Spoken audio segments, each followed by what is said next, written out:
High, কি অবস্থা সবার? এই যে বিশাল একটা প্যাকেজিং আনবক্সিং হবে আজকে।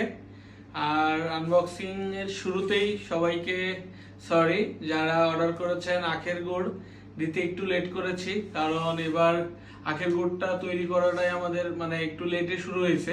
কারণ আগে চিনির কলে আখ দিতে হয়, দেন তারপরে আমরা গুড় করতে পারি, না হলে মেশিন টেশিন সুদ্ধা বাইন্দা পুলিশে নিয়ে যাই ভাই, বুঝছেন? কিছু করার নাই। প্রত্যেক বছর রোজা আগায় আসতেছে, আর আমাদের তো গুড় করতে একটু ডিলে করতে হয়, এই জন্য আর কি। তো রোজা আগায় আসলে আপনাদের চাহিদাও বাড়ে, তো আর কোনো কষ্ট নাই। আমরা চলে আসছি আখের গুড় নিয়ে, যাদের ডেলিভারি আছে মানে পেন্ডিং এ, খুব শীঘ্রই পেয়ে যাবেন, মানে কাল পরশুই। আসেন দেখাই, আর বেশি কথা না বলি। বাড়ি যে তৈরি করে আনছি, একটু ব্যস্ত ছিলাম, ইন ডিটেলস এতটা দেখাতে পারি নাই। আমাদের গুড় বরাবর এর মতোই হবে, একদম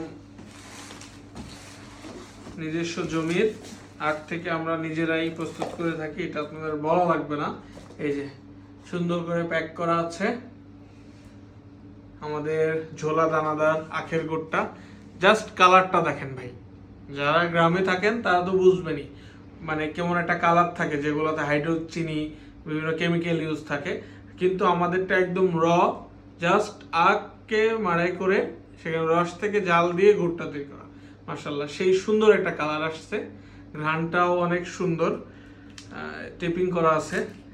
এই তো, এই যে হিউজ পরিমাণে চলে আসছে এবং আসতেই থাকবে। আপনাদের যাদের অর্ডার আছে আজকেই সব পেন্ডিংগুলো আমি মানে ডেলিভারি করে ফেলবো। আর যাদের নতুন করে আখের গুড় লাগবে এই রমজানে, রোজা আসতেছে, এই রোজায় তাড়াতাড়ি আমাদের স্টক থাকা পর্যন্তই টাটকা টাটকা আখের গুড় অর্ডার করুন। ভিজিট করতে হবে কোথায়? www.amaricofarm.com-এ। ধন্যবাদ সবাইকে।